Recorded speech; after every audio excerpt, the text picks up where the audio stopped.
రోజు సూర్యశక్తిని బాగా తీసుకుంటాం. నమస్తే మేడం. నమస్తే మేడం రాజు. నమస్తే అండి.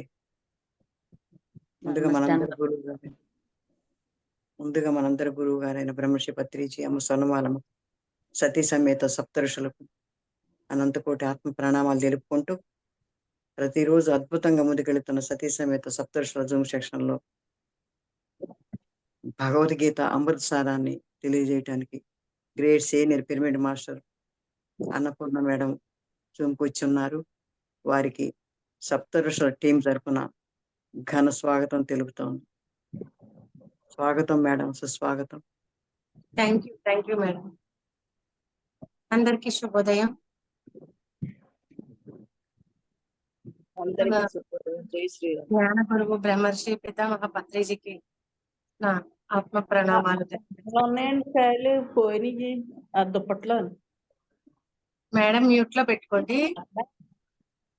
నేను ఆ దుప్పటి యోగేశ్వరేశ్వరుడైన శ్రీకృష్ణ పరమాత్మకు వేదవ్యాసుల వారికి నా యొక్క ఆత్మ ప్రణామాలు సమర్పించుకుంటున్నాను. అలాగే ఈ జూమ్ సెషన్ ని ప్రాతకాల సమయంలో నిర్వహిస్తూ జ్ఞానము, భగవద్గీత జ్ఞానము అన్నిటితోనూ ఎంతో చక్కగా ముందుకు వెళ్తున్న ఈ జూమ్ సెషన్ నిర్వహిస్తున్న శైలేష్ రెడ్డి గారికి, రాజ్యం మేడం, ఇంకా టీం అందరికి నా హృదయపూర్వక ధన్యవాదాలు. అలాగే ఎంతో చక్కగా శ్రద్ధగా వింటున్న ఈ వేదికలో ఉన్న మిత్రులందరికీ నా హృదయపూర్వక ధన్యవాదాలు.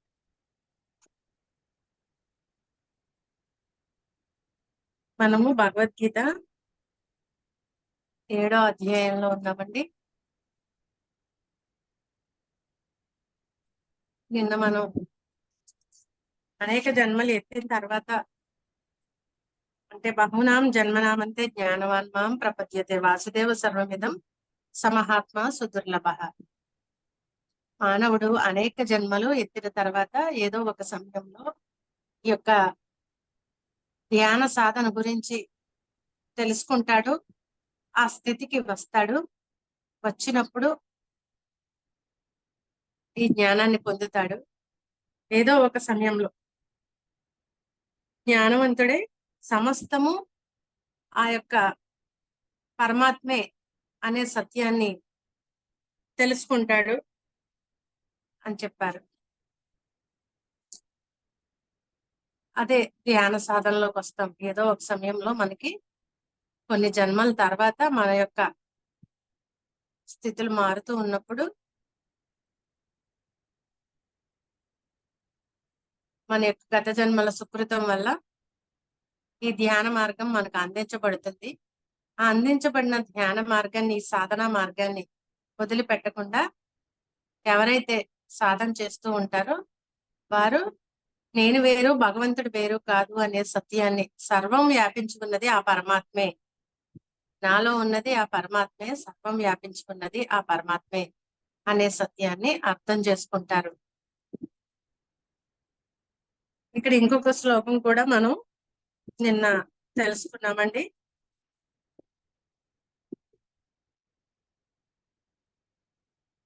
కొంతమంది తమ యొక్క ప్రకృతితే ప్రేరేపించబడుతున్న విషయాదులందరి కోరికలచే వివేకమును కోల్పోయి, అంటే దేవతారాధన సంబంధమైన, అంటే కోరికల కోసం, మన యొక్క కోరికల కోసం వివిధ రూపాల్లో అదే చైతన్యమైన దాని నుంచి వచ్చిన వివిధ రూపాలే అయినా మనం రూపాన్ని చూసి ఆ రూపంలోనే కోరికతో మన యొక్క కోరికలు తీర్చమని ఒక్కొక్క రూపాన్ని మనం పూజిస్తూ కోరుకుంటూ ఉంటాం అన్నమాట. అది ఇక్కడ చెప్తున్నారు.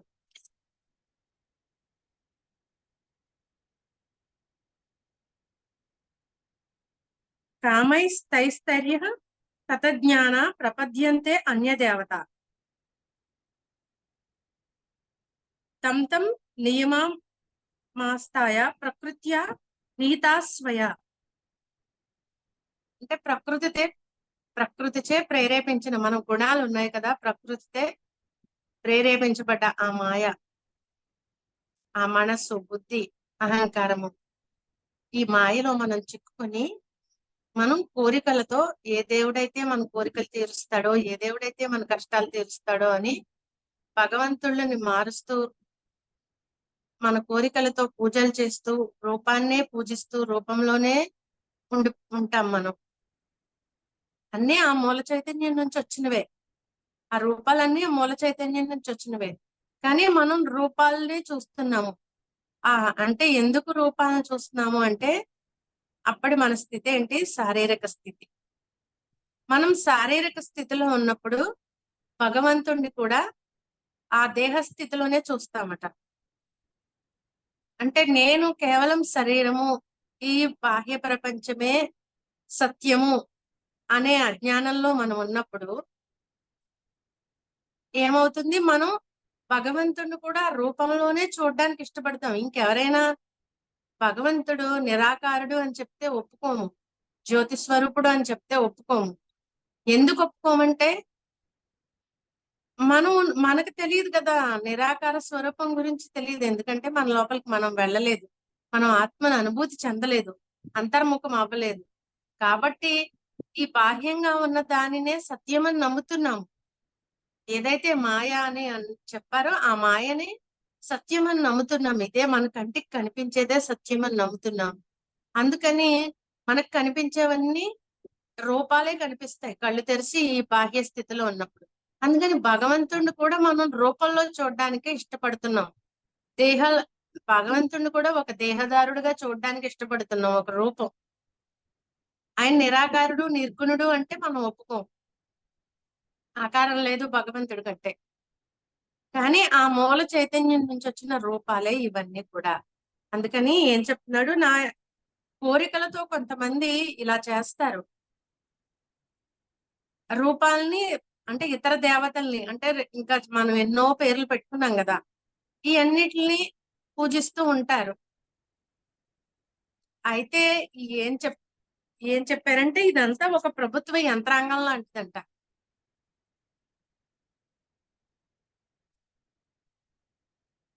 ఇక్కడ 22వ శ్లోకం చూద్దామండి.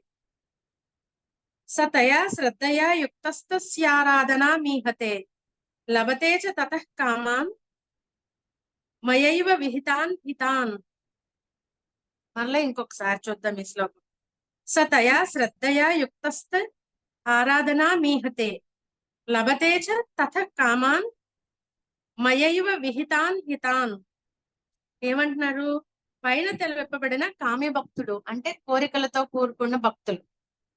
వీళ్ళు భక్తులే, భగవంతుడిని ఆరాధించే వాళ్ళే, కానీ కోరికలతో ఆరాధిస్తున్నారు, కోరికలతో పూజిస్తున్నారు.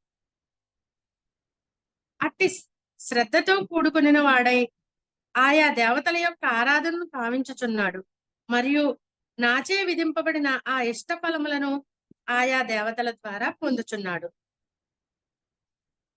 అంటే ఇక్కడ కూడా శ్రద్ధతోనే పూజ చేస్తున్నారు వాళ్ళు. కోరికలు కావాలి, వాళ్ళ కోరికల కోసం శ్రద్ధతోనే పూజలు చేస్తున్నారట. కాకపోతే ఆయా ఫలాల్ని భగవంతుడి నుంచి వచ్చిన మూల చైతన్యం నుంచి వచ్చిన రూపాలే కదా. ఓ వీళ్ళు నన్ను చూడకుండా నా రూపాన్ని చూస్తున్నారు, సరే పోనీలే, ఇలాగైనా వీళ్ళు భగవత్ ఆరాధన చేస్తున్నారు అని భగవంతుడు కృపతో వీళ్ళు కోరుకున్న ఇస్తున్నాడు కూడా. అంటే ఇక్కడ రూపాలను చూస్తున్నాం మనం, నన్ను చూడట్లేదు అని తెలుసు ఆయనకి. ఆ పరమాత్మని దర్శించడం లేదు, పరమాత్మ యొక్క రూపాలనే దర్శిస్తున్నారు. రూపాలే ఇష్టం వీళ్ళకి. ఆ స్థితిలో ఉన్నారు కాబట్టి, అజ్ఞానంతో ఉన్నాం కాబట్టి ఈ దేహంతో ఉన్న రూపాన్నే మనం ఇష్టపడుతున్నాం. అందుకే చాలా మందిని ఇప్పుడు ధ్యానంలోకి వచ్చిన తర్వాత గురువు గారు పూజలు కాదు ధ్యానం చేయండి ఇలా చెప్తే చాలా మంది ఇష్టపడరు. ఎందుకంటే ఇంకా ఆ స్థితిలో ఉండి ఆ రూపంలో ఉన్న ఆ దైవాన్ని పూజించడమే సత్యం అనుకుంటారు. ఎప్పుడైతే నువ్వు పూర్తి సత్యాన్ని నమ్మేవో ఇంకా అప్పుడు రూపంలో దైవాన్ని చూడవు. దైవాన్ని ఒక రూపంతో చూడవు, సగుణ రూపంతో చూడవు. నిరాకార రూపుడుగా మనం తెలుసుకున్నప్పుడు వాళ్ళు ఇంకా పూజ అవసరం లేదు అని తెలుసుకుంటారు. ఇక్కడ చెప్తున్నాడు ఆ ప్రకారంగా భగవంతుడిచే స్థిరపరచబడిన శ్రద్ధతో కూడుకొనిన వాడై ఆ భక్తుడు ఆయా దేవతలను ఆరాధించుచు తత్ఫలితంగా వారి నుండి తన ఇష్ట ఫలములను పొందుచున్నాడు. అట్లా దేవతల నుండి అతడు తన అభీష్టములను పడిసినప్పటికీ భగవంతుడిచే నిర్దేశించబడినవే అగును. కాబట్టి వాస్తవముగా భగవంతుడి నుండియే అతనికి లభించిన వగును. పరమాత్మ ఈ ఈ ఈ అన్నిటికీ అధిపతి ఎవరని చెప్తున్నారంటే పరమాత్మే. ఈ ప్రపంచం అనేది ఒక ప్రభుత్వ యంత్రాంగం లాంటిది. అంటే మన ఒక రాష్ట్రానికి ఒక గవర్నమెంట్ ఉంది, స్టేట్ గవర్నమెంట్ ఉంది, సెంట్రల్ గవర్నమెంట్ ఉంది. అంటే దేశానికి ఒక ప్రభుత్వం ఉంది, రాష్ట్రానికి ఒక ప్రభుత్వం ఉంది. అలాగా ఏ దేశానికి ఆ దేశానికి ఒక గవర్నమెంట్ ఉంది. ఇక్కడ ఏంటంటే పరమాత్మ ఎవరంటే ఈ ప్రపంచానికే మెయిన్ గవర్నమెంట్ అన్నమాట. ఈ ప్రపంచానికే ప్రధానమంత్రి, ముఖ్యమైన వాడు. వీళ్ళందరూ ఈ ఇంద్రాది దేవతలందరూ ఏమని చెప్తున్నాడు? ఇంద్రాది దేవతలందరూ భిన్న భిన్న శాఖలను నిర్వహించు ఉద్యోగులు. జగత్ పరిపాలనా నియమములన్నింటినీ, శాసనములన్నింటినీ జగత్ ప్రభువుకు పరాత్పరుడే తొలుదలతో నిర్ణయించెను. వాటిని అనుసరించే వీళ్ళందరూ వెళ్తున్నారు. అంటే ఇక్కడ మెయిన్ ఎవరు? పరమాత్మ. పరమాత్మ నుంచి వచ్చిన ఈ శాఖోపశాఖలే ఈ దేవతలందరూ అని చెప్తున్నారు. ఇంద్రాది దేవతలందరూ. మన రాష్ట్రానికి ఒక గవర్నమెంట్, స్టేట్ కి ఒక గవర్నమెంట్, సెంట్రల్ కి ఒక గవర్నమెంట్ ఎలా ఉందో ఈ ప్రపంచం మొత్తానికి ఉన్నది మన పరమాత్మ అనే ఈ గవర్నమెంట్, ఈ ప్రభుత్వ అధికారం. వాళ్ళందరిలోనూ అందులో పరమాత్మ ప్రధాన అయితే వీళ్ళందరూ పరిపాలకులు, ఆయన కింద వాళ్ళు అనమాట. ఇంద్రాది దేవతలందరూ మనం ఏదైతే దేవతలను పూజిస్తామో ఆ దేవతలందరూ కూడా అని చెప్తున్నాడు. నా చేనే నడిపించబడుతున్న యంత్రాంగం వీళ్ళందరూ కూడా.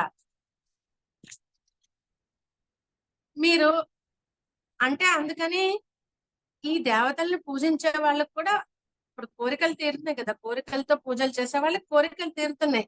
ఎవరిస్తున్నారు? ఆ పరమాత్మ ఇస్తున్నారు. పరమాత్మ నుంచే మనకి ప్రసాదించబడుతున్నాయి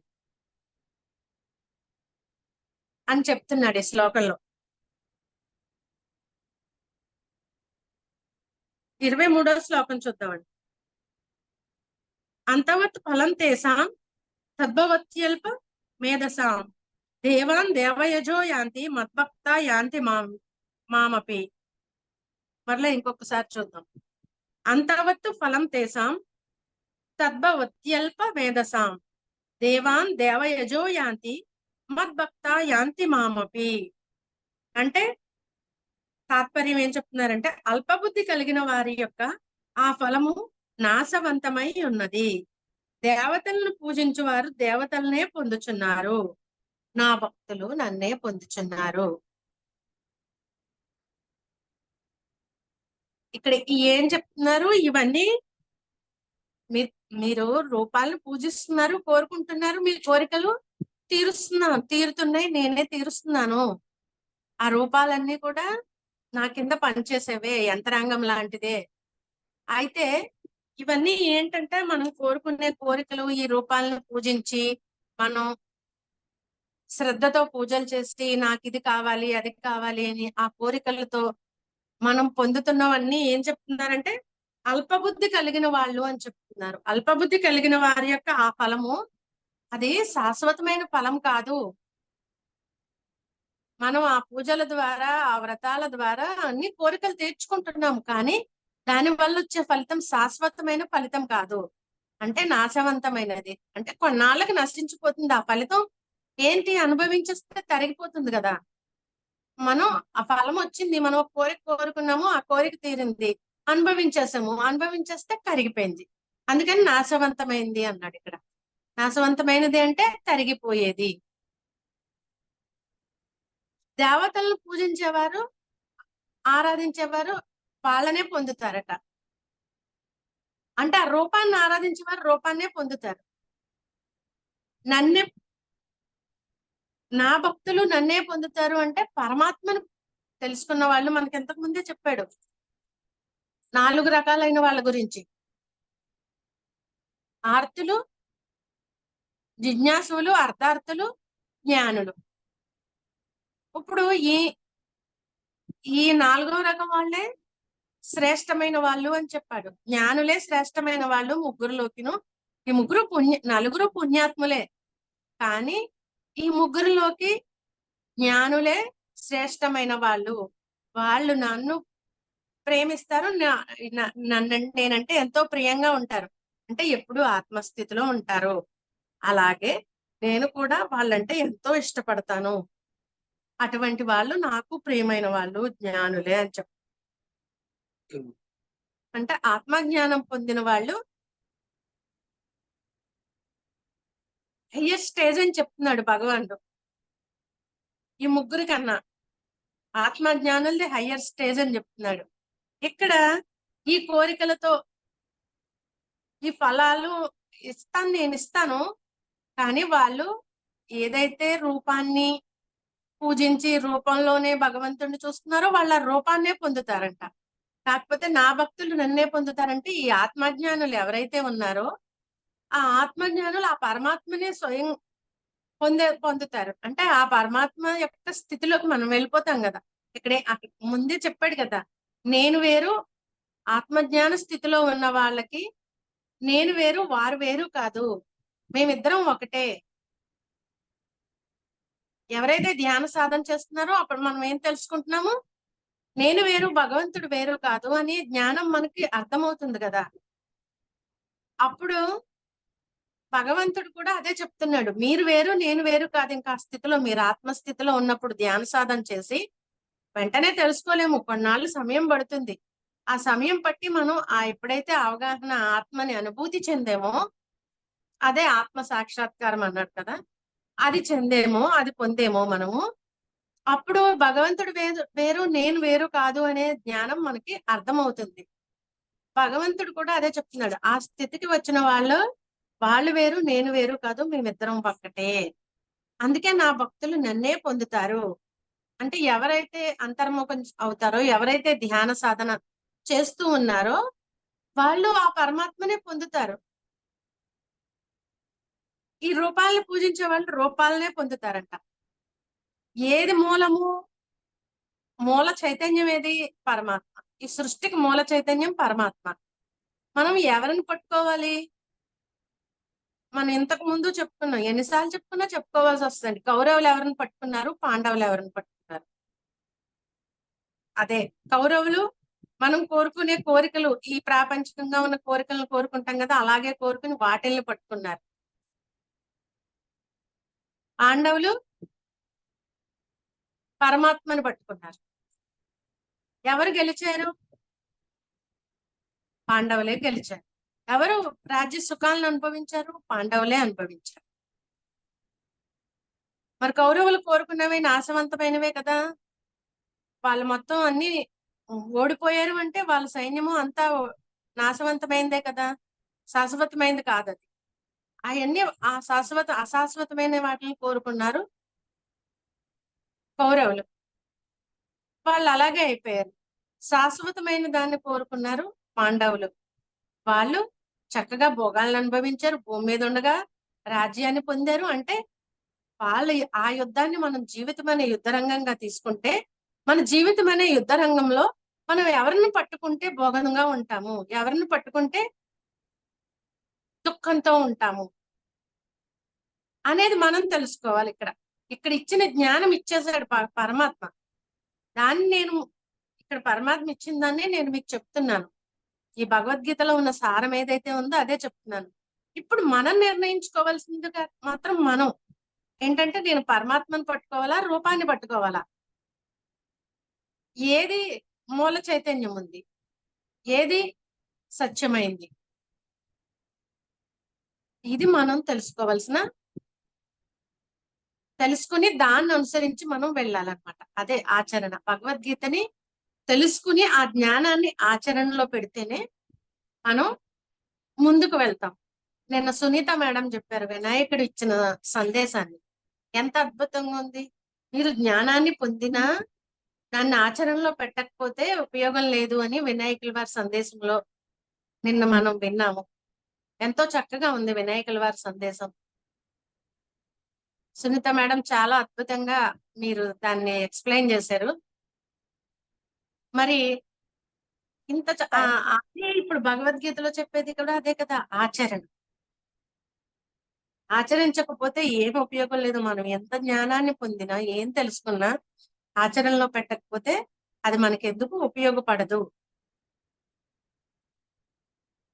ఇక్కడ ఏం చెప్తున్నారు? అంతవత్ ఫలం తేసాం తద్భవత్యల్ప మేధసాం దేవాన్ దేవయజో యాంతి మద్భక్త యాంతి మామపి. మద్భక్త అంటే నా యొక్క భక్తులు అని, అంటే పరమాత్మని అనుసరించే వాళ్ళు, పరమాత్మని అనుభూతి చెందిన వాళ్ళు నన్నే పొందుతారు. ఆ దేవతల యొక్క రూపాల్లో వాళ్ళని కోరుకుని ఆ పూజలు చేసే వాళ్ళు దేవతలనే పొందుతారు. నా భక్తులు నన్నే పొందుతారు అని చెప్పారు ఇక్కడ. సాక్షాత్ దేవదేవుడకు పరమాత్ముడిని వదిలి ఇతర దేవతలను ఆశ్రయించువారు, భజించువారు అల్ప ఫలములనే పొందుదురు. కావున అట్టి అస్వర ఫలితములకై అరులు చాచువారు అల్పబుద్ధి కలవారని ఇచ్చట పేర్కొనబడినది. ఏంటంటే పూర్ణ బుద్ధి కలవారైనచో శాశ్వత ఫలమొసంగునట్టి జన్మరాహిత్యము కలుగుజేయనట్టి పరమాత్మనే ఆశ్రయించడు వారు. అల్పాధికారములు అల్ప జీవితములు కలిగిన దేవతలను నమ్ముకొని శాశ్వత పరమాత్మను విస్మరించు వారు అల్పబుద్ధులే కదా. అంటే మనం ఏవి ఆ దేవతల యొక్క పదవులు ఎలాగైతే శాశ్వతం కాదో మిగిలిన దేవతల యొక్క పదవులు, ఇప్పుడు మన గవర్నమెంట్ లో పదవులు ఉన్నాయండి, ఆ పదవులు శాశ్వతమైన పదవుల.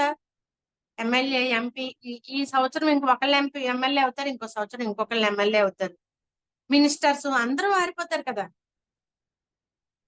పదవులు ఏవి శాశ్వతం కాదు. అటువంటి అల్పమైన వాటిల్ని ఇక్కడ మనం కోరుకునేవి కూడా అదే కదా. నాకు ఒక కీర్తి కావాలి, ప్రతిష్ట కావాలి, ధనం కావాలి, అది కావాలి, ఇది కావాలి అని ఈ కోరికలతో పూజలు చేస్తామట. పూజలు చేయడం వల్ల అవి మనం ఏంటి కావాలి అని ఇక్కడ దీన్ని అల్పబుద్ధి అంటున్నాడు. అంటే మనం అల్పమైన శాశ్వతం కాని వాటిల్ని పట్టుకుంటున్నాం. అది ఏది శాశ్వతమో ఆ శాశ్వతమైనది ఆ పరమాత్మను పట్టుకుంటే అప్పుడు కూడా ఇంకా భోగాల్ని పొందుతాం. మనకి శాశ్వతమైన భోగాల్ని పొందుతాం, ఎప్పుడు ఆనందంగా ఉండే భోగాల్ని పొందుతాం. 24వ శ్లోకం. అవ్యక్తం వ్యక్తిమాపన్నం మన్యంతే మామ బుద్ధయః పరం భావమజానంతో మాయా వ్యయం మనుత్తమం. ఇంకొకసారి 24వ శ్లోకం. అవ్యక్తం వ్యక్తిమాపన్నం మన్యంతే మామ బుద్ధయః పరం మజానంతో మమావ్యయం అనుత్తమం. ఇక్కడ ఏమిటంటే దీనికి తాత్పర్యం భగవంతుడు వాస్తవముగా నిరాకారు చెప్తున్నారు చూడండి. అవ్యక్తం వ్యక్తిమాపన్నం,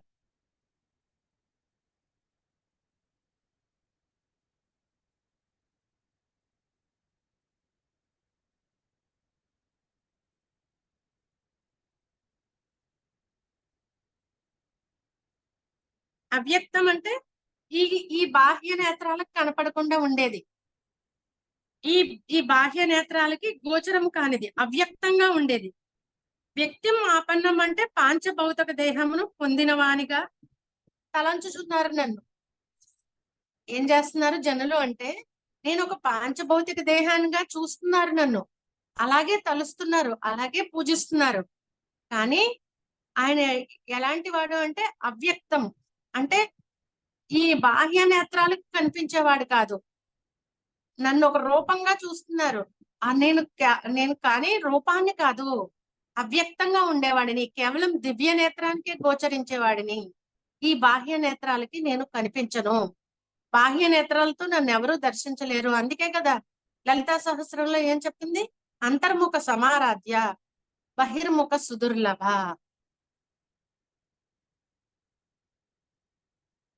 చాలా కష్టతరం. నన్ను బహిర్ముఖంగా చూడాలంటే ఎంతో భక్తి ఉండాలి, ఎంతో ఏంటంటే ఒక అన్నమయ్య చూడండి,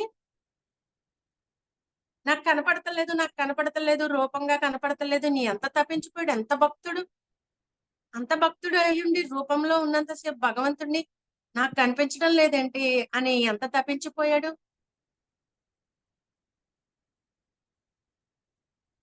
అంటే అంత భక్తితో ఉన్న వాళ్ళకే చివరికి బాగా ఇంకా ఆ తప్పించి చివరి స్థితిలో అన్నమయ్యకి దర్శనం ఇచ్చాడు రూపంతో. అంటే అరుదుగా జరుగుతుంది అలాగా. అంతేకాని నేను ఎవరికి బహిర్ముఖ సుదుర్లభ అని చెప్పింది. అంతర్ముఖ సమారాధ్య, అంతర్ముఖంగా నన్ను చూడగలుగుతారు. ఎవరైతే అంతర్ముఖం అవుతారో వాళ్ళు ఆ లలితా పరావట్టిక అయినా ఏదైనా మనం ఆ పరమాత్మ అనుకున్న ఏదైనా ఒక ఆత్మతత్వాన్ని మనం చూడగలము అంటే ఇక్కడ మనం ఏ రూపంతో రూపాన్ని పోల్చినా తలుచుకున్నా ఆ పరమాత్మ స్థితి ఒక్కటే. ఆ పరమాత్మ స్థితిని మనం ఎప్పుడు పొందగలుగుతాము, ఎప్పుడు అనుభూతి చెందగలుగుతాం అని చెప్పారు. అంతర్ముఖ సమారాధ్య, అంతర్ముఖంగా వెళ్ళినప్పుడే నన్ను పొందగలుగుతారు అని చెప్పి ఇక్కడ కూడా ఇదే ఏం చెప్తున్నారు, నన్ను రూపంగా చూస్తున్నారు, నన్ను ఒక బాహ్య రూపంలాగా మీలాగే నేను ఒక దేహం అనుకుంటున్నారు, ఒక దేహ స్థితిలో చూస్తున్నారు. కానీ అక్కడ దేహస్థితి తీసుకుని ఒక రాముడుగా వచ్చాడు, కృష్ణుడుగా వచ్చాడు. అంటే అక్కడ దేహస్థితిని తీసుకుని వచ్చినంత మాత్రం నేను దేహాన్ని కాదు, నేను అవ్యక్తంగా ఉండేవాడిని. మీ ఈ బాహ్య నేత్రాలకు నేను కనిపించను, అవ్యక్తం. నేను అవ్యక్తంగా ఉన్నప్పుడు నేను ఈ బాహ్య నేత్రాలకు కనిపించేవాడిని కాదు, కేవలం దివ్య నేత్రాలకు మాత్రమే నేను కనిపించగలుగుతాను. అంటే నువ్వు అంతర్ముఖం అయితేనే చెప్తున్నారు. భగవంతుడు వాస్తవముగా నిరాకారుడు, సర్వవ్యాపి, ప్రపంచాతీతుడు, ప్రకృతికి విలక్షణమైన వాడు, అనంతుడు, నాశరహితుడు. లోక కళ్యాణార్థమై వారు అప్పుడప్పుడు దేహము అనుసరించి దుష్ట శిక్షణ, శిష్ట రక్షణ, ధర్మ సముద్ధరణాది కార్యములను అనొచ్చుటకై లోకమున అవతరించుచుందురు.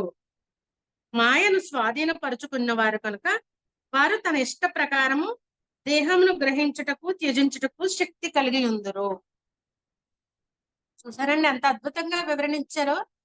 భగవంతుడు నిరాకారుడు, నిర్గుణుడు, సర్వవ్యాపి, ప్రపంచానికి అతీతమైన వాడు, ఈ ప్రకృతికి విలక్షణమైన వాడు. అంటే ప్రకృతికి లొంగేవాడు కాదు, ప్రకృతికైనా మించిన వాడు, అనంతుడు, అనంతమైన వాడు, నాశరహితుడు, నాశనము లేనివాడు, శాశ్వతమైన వాడు. లోక కళ్యాణార్థమై అప్పుడప్పుడు జన్మ తీసుకున్నా కూడా ఆయన మాయ ఆయన యొక్క అధీనంలో ఉంటుంది. అంటే మాయకి చిక్కుకోడు మనలాగా. మనం ఏం చేస్తున్నాము, ఈ పంచభూతాలు, మనస్సు, బుద్ధి, అహంకారము అని 8 విధాలైన మాయలో మనం చిక్కుకుంటున్నాము. ఈ 8 విధాలైన మాయ ఎప్పుడు మన అధీనంలోకి వస్తుందని చెప్పాడు, నువ్వు అంతర్ముఖమై నన్నే పట్టుకున్నప్పుడు, నన్ను పట్టుకున్నప్పుడు మాత్రమే నువ్వు దీన్ని జయించగలవని ఎప్పుడు చెప్పాడంటే, నువ్వు ధ్యాన సాధన చేసి అంతర్ముఖమై ఉన్నప్పుడు మాత్రమే, నువ్వు ఆత్మస్థితిలో ఉన్నప్పుడు మాత్రమే ఈ మాయను జయించగలవు అని మన ముందు శ్లోకాల్లో చెప్పాడు. ఇక్కడ ఏం చెప్తున్నారు, మాయని అధిగమించగలిగిన వాడు, కంట్రోల్లో పెట్టుకున్నవాడు, ఇలా గుప్పెట్లో పెట్టుకున్నాడు. ఈ పంచభూతాలు అంటే ఇప్పుడు భగవంతుడు జన్మ తీసుకుని వచ్చినా కూడా తను ఎవరో మర్చిపోకుండా ఎరుకతో తన పని పూర్తి చేసుకుని వెళ్ళిపోతాడు అనమాట. అది మాయను జయించిన వాడు, స్వాధీనపరుచుకున్నవాడు అని చెప్పారు. అంటే మాయని తన కంట్రోల్లో, అంటే ఇవన్నీ ఈ పంచభూతాలు, మనస్సు, బుద్ధి, అహంకారము ఆత్మ యొక్క అధీనంలో ఉంటుంది. ఆయన తన అధీనంలో పెట్టుకుని ఉంటాడు. ఈ అన్నిటిని కూడా నా పరమాత్మ యొక్క కంట్రోల్లోనే ఉంటాయి, గ్రిప్ లో ఉంటాయి కాబట్టి వాటికి లొంగడు. తను ఇప్పుడు రాముడుగా వచ్చాడు, కృష్ణుడుగా వచ్చాడు, జీసస్ గా వచ్చాడు, లేకపోతే ఇంకా మనకి ఎన్నో రూపాలని బుద్ధుడుగా వచ్చాడు. బుద్ధుడు ఏం చెప్పాడు, ఎరుక ఎరుక ఎరుక అన్నాడు. మరణించే వరకు ఎరుక అని చెప్పాడు. అంటే ముందు యుగాల్లో ఒక రకం జన్మలు తీసుకుని వస్తే తర్వాత బుద్ధుడిగా జన్మ తీసుకుని వచ్చి ఇంక వీళ్ళకి ఇలా కాదు, సింపుల్ గా చెప్తే ఇలా అయినా వీళ్ళు అర్థం చేసుకుంటారేమో అని అతి సులభమైన రీతిలో నువ్వు శ్వాసను పట్టుకో, ఇవన్నిటి విషయాల్ని అతి సులభంగా ఎక్స్ప్లెయిన్ చేశాడు బుద్ధుడు. ఎరుకతో ఉండు, చనిపోయే వరకు కూడా నువ్వెవరవో మర్చిపోకు, ఈ శ్వాసను వదిలే వరకు కూడా నువ్వు ఎరుకతో ఉండకపోతే ఈ యొక్క మాయ అనేది నిన్ను బంధించేస్తుంది. నేను ఒక దివ్యాత్మ రూపాన్ని అనే ఎరుక మనకు చివరి శ్వాస వరకు ఉండాలి. ఎప్పుడు ఎరుకను వదిలేసినా మనల్ని మాయ కరిచేస్తుంది, పట్టేసుకుంటుంది. అందుకని ఈ ఎరుక ఉండాలి. అందుకే ఆ మహాపురుషులు వాళ్ళు జన్మ తీసుకుని వచ్చి ఆ పరమాత్మ ఎప్పుడు ఎరుకతో ఉంటాడట. అందుకనే మాయ వాళ్ళ స్వాధీనంలోనే ఉంటుంది, ఆయన యొక్క స్వాధీనంలోనే ఉంటుంది. ఆ మాయకి చిక్కుకోడు. ఈ పంచభూతాలకి, మనసు, బుద్ధి, అహంకారాలకి చిక్కుకోడు, తన అధీనంలో పెట్టుకున్నాడు. కాబట్టి ఎప్పుడు రావాలనుకుంటే అప్పుడు వచ్చేస్తాడు. ఇంకా వాళ్ళకి కర్మ అంటదనమాట. ఈ భూమి మీద వాళ్ళు జీవించిన దానికి మరి భగవంతుడు కూడా కర్మ చేయాలి కదా భూమి మీదకి వచ్చాక. దుష్ట శిక్షణ శిష్ట రక్షణ అన్నాడు. అంటే దుష్టుల్ని శిక్షించడానికి, మంచి వాళ్ళని రక్షించడానికి భూమి మీదకి వస్తానని చెప్పాడు. ఈ జ్ఞానాన్ని బోధించడానికి వస్తాడు. వచ్చినప్పుడు మరి ఒక మనిషిలాగా తను ఇక్కడ జీవించినప్పుడు కర్మ ఉంటుంది, ఇవన్నీ నేర్పించడానికి వచ్చినప్పుడు. కానీ ఆ కర్మ ఆయన అంటదు. ఎందుకంటే ఆ మాయ ఆయన అధీనంలో ఉంది కాబట్టి, మాయకు ఆయన లొంగడు కాబట్టి ఎటువంటి కర్మ అంటకుండా భూమి మీదకి వస్తాడు, జన్మ తీసుకుంటాడు. మరలా ఆ జన్మ అయిపోయిన తర్వాత ఆ దేహాన్ని విడిచిపెట్టేసి తను మూల చైతన్యంలోనికి వెళ్ళిపోతాడు. అది ఇక్కడ మనకి చెప్తున్నారనమాట.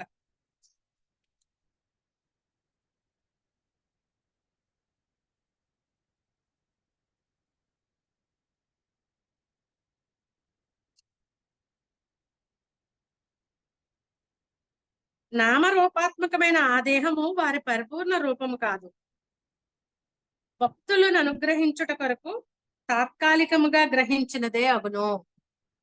చూసారండి, నామరూపాత్మకమైన ఆ దేహము వారి పరిపూర్ణ రూపం కాదంట. ఆ నామంతో ఏదైతే రూపంతో ఉందో అది పరిపూర్ణమైన రూపం కాదైంది. కేవలం ఆ తను ఆ జన్మలో కారణ జన్ముడుగా ఒక జన్మ తీసుకుని వచ్చి ఆ అవతారాన్ని సాధించేస్తాడంటే అక్కడ ఆ దేహాన్ని విడిచిపెట్టేసి తన యొక్క మూల చైతన్యంలోకి వెళ్ళిపోతాడు. కానీ మనం ఏమనుకుంటున్నాం, నామంలో రూపంలో ఉంటున్నాము. అందుకే ధ్యానము, ఈ బుద్ధ భగవానుడు ఏం చెప్పాడు, ధ్యానం అంటే నామం కాదు, ధ్యానం అంటే రూపం కాదు. నువ్వు నామాన్ని పట్టుకోవద్దు, రూపాన్ని పట్టుకోవద్దు, శ్వాసను పట్టుకో. ఆ శ్వాసే నీతో నిరంతరం ఉండేది. నువ్వు నామరూపాల్లో చిక్కుకున్నావు అంటే నేను ఒక జపం చేస్తాను, నా మంత్రాన్ని జపిస్తాను, లేకపోతే ఒక రూపాన్ని ఊహించుకుంటాను, ఒక నామాన్ని జపిస్తాను అంటే ఇవన్నీ కూడా కాదు. శ్వాసని పట్టుకో. ఆ శ్వాస నిన్ను శివుడి దగ్గరికి తీసుకెళ్తుంది, నీలో ఉన్న ఆత్మతో మమేకం చేస్తుంది, ఆత్మస్థితికి తీసుకెళ్తుంది నిన్ను అని చెప్పి శ్వాసను పట్టుకోమని చెప్పాడు. నామరూపాలకి అతీతమైనది ధ్యానం. రకరకాల ధ్యాన మార్గాలు ఉన్నాయి, రకరకాల ధ్యాన మార్గాలను అందరూ అనుసరిస్తున్నారు. కానీ అన్ని మార్గాల్లోకి అతి సులభమైనది, మనల్ని మనం అతి సులభంగా చేరుకునే మార్గము భగవంతుడు ఏం చేశాడు, బుద్ధుడి అవతారంలో జన్మ తీసుకుని వచ్చి నేర్పించి వెళ్ళాడనమాట.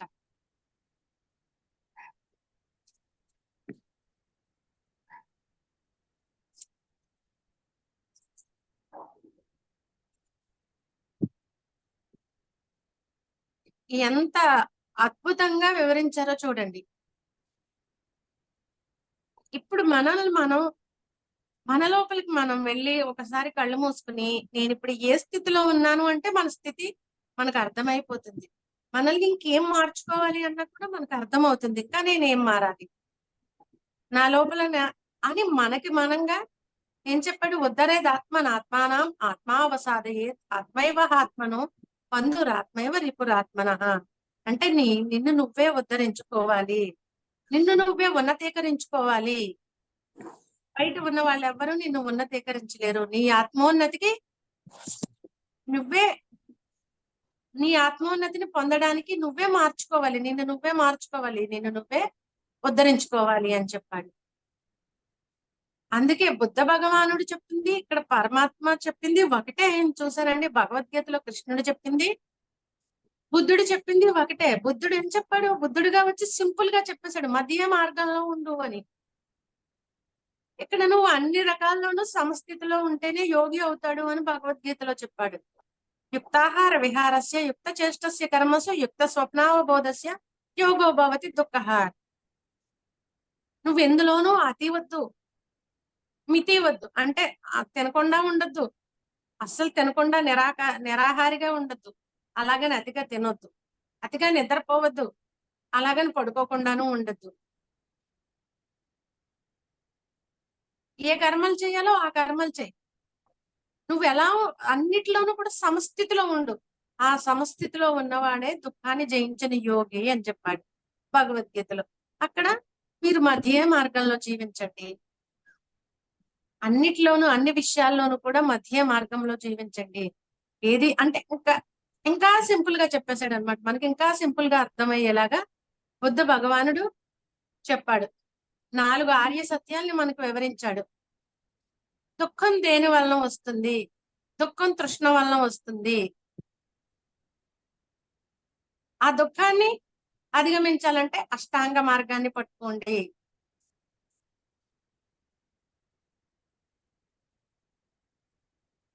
అంటే ఇంకా సింపుల్ చేసి మనం ఇంకా సింపుల్ గా అర్థం చేసుకునేలాగా భగవంతుడే బుద్ధుడి రూపంలో ఆ పరమాత్మే వచ్చి అంత సులభమైన జ్ఞానాన్ని మనకి అందించాడు. కానీ మనం ఆ భగవంతులను కూడా వేరుగా చూస్తున్నాము. వేరుగా చూసి ఆ రూపాలు అదే చైతన్యం నుంచి వచ్చిన రూపాలైనా కానీ రాముడు వేరంటాము, కృష్ణుడు వేరంటాము, బుద్ధుడు వేరంటాము, జీసస్ వేరంటాము, బాబా వేరంటాము. ఇలా వేరు వేరు రూపాల్లో చూసి వాళ్ళని వేరు చేసి మనల్ని మనుషుల్ని నువ్వు వేరు నేను వేరు అని మన మనుషుల్లో ఈ భేదాలు ఎలా పెట్టుకుంటామో మనమే భగవంతుడిని కూడా అలా భేదంతో చూస్తున్నాము. ఆ రూపాలను ఎప్పుడైతే చూసామో మనలో ఆ భేదం వచ్చేస్తుంది. వాళ్ళందరినీ ఒకలా చూడట్లేదు, ఒకే దేవుడిగా చూడట్లేదు, మనం ఒకే మూల చైతన్యం చూడట్లేదు, వేరు వేరుగా రూపాల్లో వేరు వేరుగా చూస్తున్నాము. ఆయన వేరు, ఈయన వేరు, ఈయన వేరు, ఆ అమ్మవారు వేరు, ఈ అమ్మవారు వేరు, ఇంకో అమ్మవారు వేరు. వాళ్ళ రూపాలు వేరైనంత మాత్రాన వాళ్ళ మూల చైతన్యం వేరు కాదు. ఒకే మూల చైతన్యం నుంచి వచ్చిన దివ్యాత్మలు అవన్నీ కూడా. ఆ మూల చైతన్యం నుంచే మనకు అన్ని సృష్టించబడ్డాయి. ఆ మూల చైతన్యం నుంచే మన జీవితానికి అవసరమైన వనరులన్నీ సమకూర్చబడుతున్నాయి. వీళ్ళందరూ కూడా, ఈ దేవాది దేవతలందరూ కూడా నా చేతి కింద ఉండే ప్రభుత్వ యంత్రాంగం లాంటిది అని ఎంత చక్కగా వివరించారు చూడండి ఇందులో.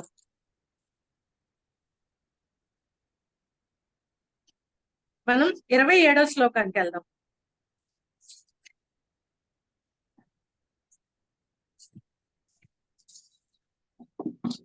ద్వేష సముత్తేన ద్వంద్వ మోహేన భారత సర్వభూతాని సమూహం సర్గే యాంతి పరంతప. ఇంకొకసారి. ఇచ్చా ద్వేష సముత్తేన ద్వంద్వ మోహేన భారత సర్వభూతాని సమూహం సర్గే యాంతి పరంతప. దీని యొక్క తాత్పర్యం చూద్దాం. శత్రువులను తప్పింపజేయవు అర్జున, సమస్త ప్రాణులను పుట్టుకతోనే రాగద్వేష జనితముగా సుఖ దుఃఖాది ద్వంద్వ రూపమైన వ్యామోహము వలన మిక్కిలి అజ్ఞానమును పొందుచున్నవి.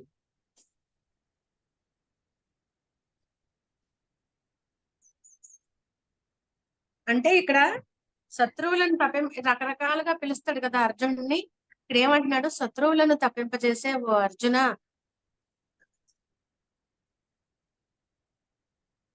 శత్రువులను నువ్వు ఎంతటి ధీరుడు అంటే ఎవరినైనా కూడా జయించగల ధీరుడు అనమాట. అందుకని అలా చెప్తున్నాడు. అర్జున, పుట్టుకతోనే మనం భూమి మీదకి వస్తూనే ఈ రాగద్వేష జనితమగు ఈ సుఖ దుఃఖాది ద్వంద్వమైన వ్యామోహం వలన మిక్కిలి అజ్ఞానాన్ని పొందుతున్నామట. అంటే ఈ భూమి మీదకి వచ్చేసరికే, ఈ భూమి మీద పడకానే మనం ఏం చేస్తున్నాము, మనకి మాయ కమ్మేస్తుంది అనమాట. ఈ భూమి మీదకి వస్తూనే మనం ఎవరో మర్చిపోతున్నాము. అప్పటి వరకు మనం ఎరుకతోనే ఉంటామండి. కడుపులో ఉన్నంతసేపు, అమ్మ కడుపులో ఉన్నంతసేపు ఇంక ఈ జన్మలో మనం ఏమనుకున్నాం అవి పూర్తి చేసేసుకోవాలి. ఈ ఈ ఈ బాధ వద్దు. ఎందుకంటే ఆ గర్భంలో ఆ ఆ బిడ్డ 9 నెలలు అమ్మ పొట్టలో ఉండి ఆ మలమూత్రాలతో అందులో ఉండి మనం ఆ అమ్మ గర్భంలో 9 నెలలు నరకాన్ని అనుభవిస్తాము. ఎందుకంటే ఏమి ఉండదు, ఆ మలమూత్రాలతో కూడిన ఈ దేహంలో అలా ఉంటారు అల్లాడుతూ. అందుకని అనిపిస్తుందంట ఆ బిడ్డకి, ఇక నేను ఇందులో ఇంకెప్పుడు ఇలా జన్మ తీసుకోకూడదు, ఇది వద్దు, మనకి ఈ నరకం వద్దు, నేను ఈ జన్మలో ఏవైతే పూర్తి చేసుకోవాలనుకున్నానో అవన్నీ పూర్తి చేసేసుకుందామని ఆత్మ ఎరుకతో మనం అప్పుడు ఎరుకతోనే ఉంటాము. కానీ భూమి మీదకి వచ్చిన తర్వాత మాయ మనల్ని కమ్మేస్తుంది. ఆ సుఖ దుఃఖాలతో కూడిన ఆ ద్వంద్వాల్లో చిక్కుకొని పోతాము, రాగద్వేషాల్లో చిక్కుకొని పోతామంట. అంటే ఇక్కడికి వచ్చేసరికి బుజ్జి కన్నా ప్రేమ, అమ్మ ప్రేమ, నాన్న ప్రేమ, కొంచెం ఎదుగుతున్న మొదలుపెట్టిన దగ్గర నుంచి బొమ్మ ఇస్తాము. ఇదిగో ఈ బొమ్మ నాది, నేను ఎవరికి ఇవ్వను, చూసారండి, నేను నాది వచ్చేసింది. కంటి బిడ్డ దగ్గర నుంచి వచ్చేస్తుంది అనమాట.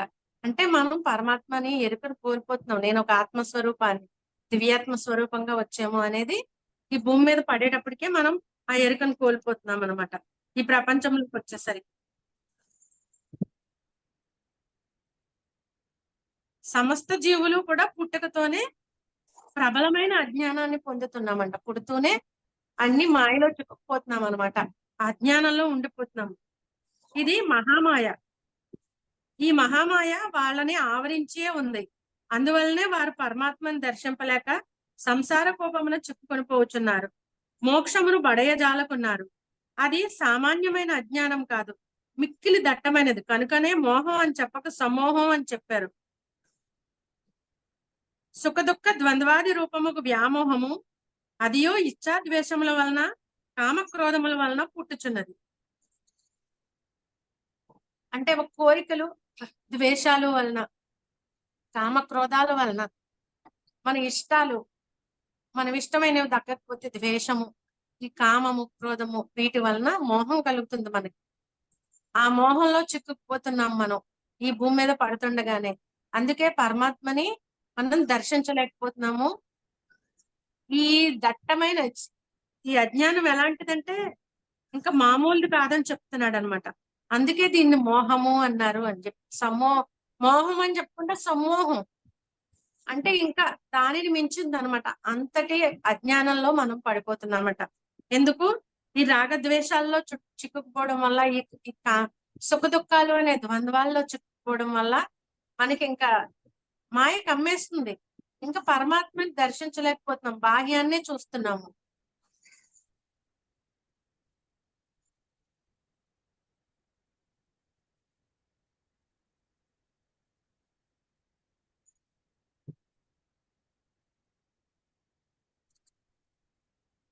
ఇరవై 28వ శ్లోకం చూద్దామండి. అంటే మనకి ఇప్పుడు ఇష్టమైన, మనం ఇష్టమైనది పొందకపోతే అడ్డుపడిన వాళ్ళ మీద ద్వేషము, కోపము, రాగము, ఈ అరిషడ్ వర్గాల్లో చిక్కుకుపోతున్నాం అనమాట. కామ, క్రోధ, మోహ, లోభ, మద, మత్సర్యాలు. అరిషడ్ వర్గాలేంటి? ఈ భూమి మీద పడుతూనే మనం అరిషడ్ వర్గాల్లో చిక్కుకుపోతున్నాం. అంటే ఇంకెక్కడ భగవంతుడిని చూస్తాం? ఈ అరిషడ్ వర్గాలు మన అధీనంలో లేవు కదా, వాటి అధీనంలోకి మనం వెళ్ళిపోతున్నాము. ఎప్పుడైతే నేను నాది అని ప్రవేశించిందో ఆ చంటి పెట్టేటప్పుడే మనం అందించేస్తున్నాం, ఇది నీది, ఇది నాది అని. అప్పుడు వాడు నాది అమ్మ, నేను ఎందుకు ఇస్తాను అంటాడు. ఆ చిన్న బొమ్మ కూడా పక్కవాడికి పంచుకోవడం కూడా ఇష్టం ఉండదు కొంతమంది పిల్లలకి. నాదిది, నేను ఇవ్వను అంటారు. అంటే ఏంటి? పక్కవాడితో షేరింగ్ కూడా మనం అలవాటు చేయట్లేదు కాబట్టి వాళ్ళు ఇంకా ఇంకా ఇంకా అందులోనే చిక్కుకుపోతున్నారనమాట. మనం ఎదిగే కొలిది నేను నాది అనేది ఎక్కువైపోయి అరిషడ్ వర్గాల్లో చిక్కుకుపోతున్నాం అనమాట. ఈ కామ, క్రోధ, లోభ, మోహ, మద, మాత్సర్యాల్లో మనం చిక్కుకుపోతున్నాము. 28వ శ్లోకం అండి. ఏషాం త్వంతగతం పాపం జనానాం పుణ్యకర్మాణం తే ద్వంద్వ వినిర్ముక్త మోహ నిర్ముక్త భజంతే మాం దృఢవ్రత. మళ్ళీ ఇంకొకసారి. ఏషాం త్వంత్వగతం పాపం జనానాం పుణ్యకర్మణాం తే ద్వంద్వ మోహ నిర్ముక్త భజంతే మాం దృఢవ్రత. ఏం చెప్తున్నాడు తాత్పర్యము? పుణ్యకార్య తత్పరులకు ఏ జనుల యొక్క పాపము నశించిపోయినచో అట్టివారు సుఖదుఖాది ద్వంద్వ రూపముగా అజ్ఞానము నుండి విడువబడిన వారై దృఢవ్రతులై నన్ను సేవించుచున్నారు. అంటే చాలా దృఢంగా, చాలా స్ట్రాంగ్ గా మనం సాధన చేస్తేనే ఈ బంధాల నుంచి విముక్తులు అవుతామంట. అందుకని చాలా పట్టుదలగా సాధన చెయ్యాలి మనం. పుణ్యకార్య తత్పరులకు ఏ జనుల యొక్క పాపం నశించినచో అట్టివారు సుఖదుఖాది ద్వంద్వ రూపముగా అజ్ఞానం నుండి విడివడిన వాడై దృఢవ్రతులై సేవించుచున్నారు. ఇక్కడ సేవించడం అంటే ఏంటి? ధ్యానమే, సాధనే. సాధనలోనే పరమాత్మతో డైరెక్ట్ కాంటాక్ట్. మనం నువ్వు కళ్ళు తెరిచి చేసిన ఏ కార్యంలోనూ కూడా భగవంతుడితో డైరెక్ట్ కాంటాక్ట్ ఉండదు. అది చాలా కష్టం అనమాట. ఏ ఒక్కరికో జరగచ్చేమో కానీ చాలా కష్టమైంది. కేవలం కళ్ళు మూసుకుని మన ముందు మనం అంతర్ముఖం అయినప్పుడే పరమాత్మతో డైరెక్ట్ కాంటాక్ట్ అవ్వగలుగుతున్నాము. అందుకని కొన్ని జన్మల తర్వాత మనం తెలుసుకుని మన జన్మ సుకృతం వల్ల ఏదో ఒక జన్మలో మనం ఈ జ్ఞానాన్ని పొందినప్పుడు అప్పుడు మాత్రమే మనం ఆ పరమాత్మతో డైరెక్ట్ కాంటాక్ట్ అవ్వగలుగుతున్నాము అన్నమాట. ఎలాగా? దృఢవ్రతులై చాలా పట్టుదలగా సాధన చేసేవారు. అంటే ధ్యానం మనకు అందింది. ఈ ఆత్మ సాధన గురించి మనకు తెలిసింది, ధ్యాన సాధన గురించి. కానీ ఏదోలే చేద్దాంలే చూద్దాంలే అనుకుంటే పని అవ్వదు. చాలా దృఢంగా నిర్ణయం తీసుకోవాలి. పత్రిక సార్ చెప్తారు, పట్టు పట్టగరాదు, పట్టి విడవగరాదు, పట్టి విడిచట కంటే పడి చచ్చట మేలయ్యా అని వేమన్ గారు చెప్పినట్టు పట్టు పట్టేయకూడదు. పట్టేయమంటే బిగియ పట్టు పట్టవలే. అదే ఇక్కడ దృఢ వ్రతలే అని చెప్తున్నాడు. చాలా దృఢంగా స్ట్రాంగ్ గా మీరు ఒక వ్రతం లాగా ఈ సాధనని పట్టుకోవాలి. పట్టి విడిచట కంటే పడి చచ్చట మేలయ్య అన్నాడు. ఒక పట్టు పట్టేమంటే గట్టి పట్టు పట్టాలి, బిగే పట్టు పట్టాలి. దాన్ని ఏదైనా సాధించి తీరాలి అని పట్టు పట్టాలి. ఆ పట్టి మనము దానిని సాధించుకోవాలి. అంత దృఢంగా మనం చేసినప్పుడే నన్ను పొందగలరు అని చెప్తున్నాడు. నన్నే సేవించుతున్నారంటే ఇక్కడ నన్నే అంటే ఇక్కడ పరమాత్మ, ఆత్మ. ఇక్కడ మాం దృఢ వ్రత. మాం అంటే మనం ఆత్మ అని అర్థం చేసుకోవాలి. అహం అంటే పరమాత్మ అని అర్థం చేసుకోవాలట. ఇక్కడ మాం దృఢ వ్రత. ఎవరు ఆత్మను పట్టుకుంటున్నారంటే చాలా స్ట్రాంగ్ గా నిలబడి సాధన చేసేవాళ్ళు ఆత్మని అనుభూతి చెందుతున్నారు, ఆత్మ సాక్షాత్కారాన్ని పొందుతున్నారు. ఆ స్థితికి చేరుకోగలగాలంటే మనం చాలా స్ట్రాంగ్ గా నిలబడాలి కదా. మన అందరికీ తెలుసు, ధ్యానంలో నిలబడాలంటే మనం ఎన్నో ఎదుర్కొంటూ ఉంటాం ఈ ప్రాపంచికంగా. ఎందుకంటే అందరూ రూపాన్ని చూసేవాళ్లే. ఇక్కడ మనం కళ్ళు మూసుకుని ధ్యానం చేస్తూ ఉంటే ఎన్నో రకాలుగా విమర్శిస్తారు, ఆటంకాలు కలిగించాలని చూస్తారు, ఇంకా ఎన్నో రకాలైన వాటిల్ని మనం ఇబ్బందుల్ని ఎదుర్కొంటాం. అయినా సరే దృఢంగా పట్టుబట్టి మనం సాధన చేసాం కాబట్టి ఈ రోజు మనందరం ఈ స్థితికి రాగలిగాము. ఇప్పుడు ఈ భగవద్గీత జ్ఞాన సారాన్ని ఎక్స్ప్లెయిన్ చేస్తుంటే అర్థం చేసుకోగలిగే, చదివితే నాకు, వివరిస్తే మీకు అర్థం చేసుకోగలిగే స్థితి వచ్చిందంటే ధ్యానం వల్లే. ధ్యానం లేకపోతే దీన్ని అర్థం చేసుకోవడం చాలా కష్టం భగవద్గీతని. ఆ భగవంతుడు ఇచ్చిన సారాన్ని, అందుకే చాలా మంది భగవద్గీతను ఇష్టపడతారు కానీ దానిలో ఉన్న సత్యాన్ని అంగీకరించలేరు. ఎందుకు? పరమాత్మ చెప్పిందంతా సత్యం. మనం అసత్యంలో జీవించినప్పుడు సత్యాన్ని ఎలా అంగీకరించగలుగుతాము? అసత్యంలో జీవించడం అంటే ఏంటి? ఈ రూపంతో కనిపించేవే సత్యం అనుకుని, అసత్యాన్ని సత్యం అనుకుని, అశాశ్వతమైన దాన్ని శాశ్వతం అనుకుని జీవిస్తున్నాం. ఆ జీవించేటప్పుడు నిజంగా సాక్షాత్తు భగవంతుడు చెప్పిన దాన్ని కూడా మనం ఇష్టపడం, ఒప్పుకోము. అందుకని నువ్వు అంతర్ముఖం అయితేనే భగవద్గీత అర్థమవుతుంది. ధ్యానం చేస్తేనే భగవద్గీత అర్థమవుతుంది. మనం అనుభూతి చెందడం వల్ల మనకు కొంతైనా ఆ అవగాహన కలిగి ఉండడం వల్ల ఇంకా ఇంకా బాగా మనం ఆ విశ్లేషణని అర్థం చేసుకుని మనల్ని మనం ఇంకా మార్చుకోవడానికి, మన ఆత్మోన్నతికి ఇంకా మనం ప్రయత్నాలు చేస్తూ ఉంటాం అన్నమాట.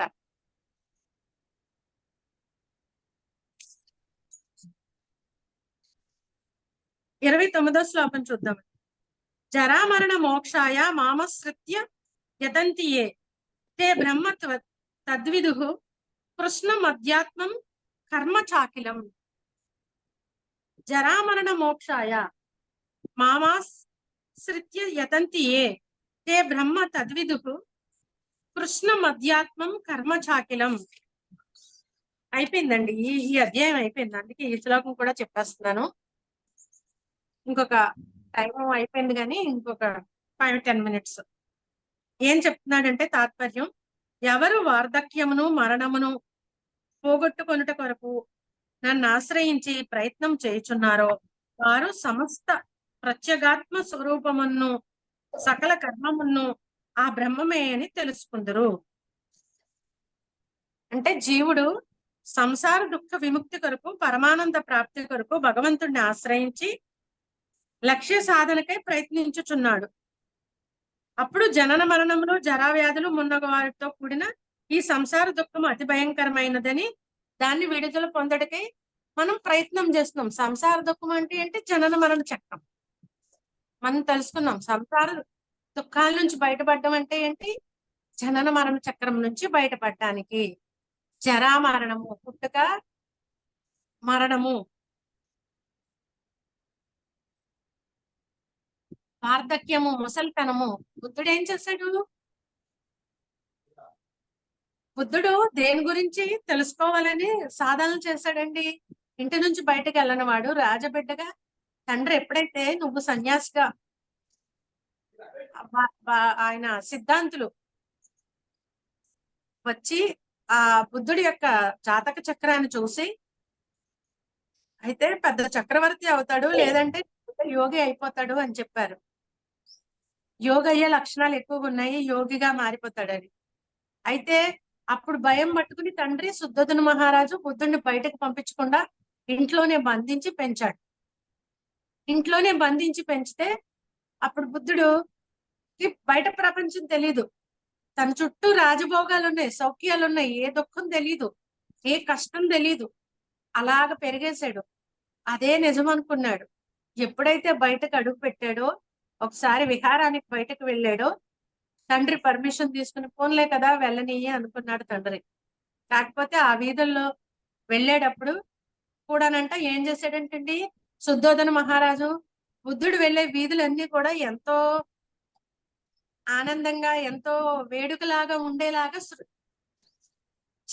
అక్కడ అన్ని ఆర్డర్స్ జారీ చేసి ఆ విధంగా అక్కడ చేసి అప్పుడు కొడుకుని పలానా వీధుల్లోనే తిప్పి తీసుకురా అని పంపించాడంట. చూడండి ఎంత, అక్కడ కూడా ఆయన జాగ్రత్తలు తీసుకున్నాడు. ఎందుకంటే బయట ప్రపంచంలోకి వెళ్తే అక్కడ కష్టము కనపడుతుంది, అనారోగ్యము కనపడుతుంది, మరణము కనపడుతుంది, ఇవన్నీ కనపడతాయి. ఎక్కడ తన కొడుకు మారిపోతాడు అని చెప్పేసి అవన్నిటిని కనపడకూడదని ఆ విధంగా విలాసవంతంగా కొన్ని వీధులను మార్చి ఆ వీధులే తిప్పి తీసుకురా అన్నాడంట. కాకపోతే అక్కడ ఒక చోటకు వచ్చేసరికి ఏదో ఆటంకం ఏర్పడి వేరే మార్గంలో రావాల్సి వచ్చింది. ఆ మార్గంలో ఆ మార్గంలో ముసలితనాన్ని చూశాడు, అనారోగ్యాన్ని చూశాడు, మరణాన్ని చూశాడు. ఈ 3 రకాల వల్ల కూడా దుఃఖం ఉంటుంది. ఈ 3 లేకుండా ఉండేలాగా నేను చెయ్యాలి అని చెప్పి సాధనలు మొదలు పెట్టాడు. ఇంటి నుంచి బయటకు వచ్చేస్తాడు. అంటే ఇక్కడ కూడా ఏంటంటే, ఇక్కడ కూడా ఏం చెప్తున్నారు? వార్ధక్యము, మరణము. మరణము అంటే ఈ సంసార దుఃఖాల నుంచి విముక్తట. ఈ పోగొట్టుకునేట కొరకు ఎవరైతే ఆ పరమాత్మని ఆశ్రయిస్తున్నారో, ఆత్మని ఆశ్రయిస్తున్నారో, ఆ ప్రయత్నం చేస్తున్నారో వాళ్ళు సకల కర్మల నుంచి బయటపడుతున్నారు, ఆ పరమాత్మనే పొందుతున్నారు.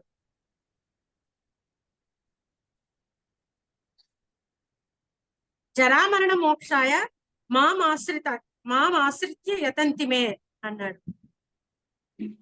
ఎవరైతే అంటే మాం అంటే ఆత్మ, ఈ వీటి నుంచి బయటపడాలని, మోక్షాన్ని పొందాలని, ఈ దుఃఖాల నుంచి బయటపడటమే మోక్షం కదా, మోక్షాన్ని పొందాలని ఎవరైతే ప్రయత్నం చేసి అంతర్ముఖం అవుతారో వారు తే బ్రహ్మ తద్విదుహు, దాన్నే పొందుతున్నారు.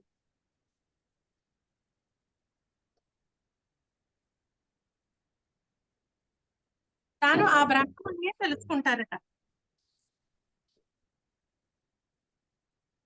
అంటే తాను చేసే సకల పనుల్లో కూడా అదే బ్రహ్మమే, ఆ బ్రహ్మతత్వమే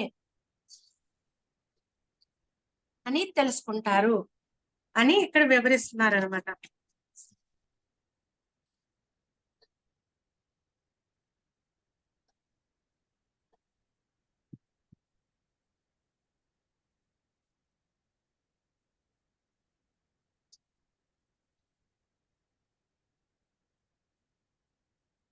ఎంత చక్కగా మనకి ఈ జ్ఞానాన్ని పరమాత్మ ఎక్స్ప్లెయిన్ చేశాడో చూడండి.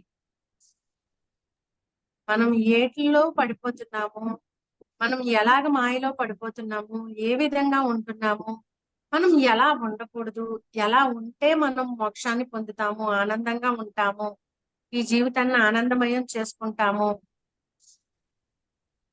అనే దానికి నువ్వు ఇలా వెళ్తే ఎలా ఉంటది, ఇలా వెళ్తే ఎలా ఉంటది, ఈ మార్గంలో వెళ్తే ఈ విధంగా ఉంటది నీ జీవితం, ఈ మార్గంలో వెళ్తే ఈ విధంగా ఉంటది, నువ్వు ఏ మార్గాన్ని ఎంచుకుంటావో నువ్వే నీ ఇష్టం అని సింపుల్ గా చెప్పినట్టుగా ఉంది కదండి.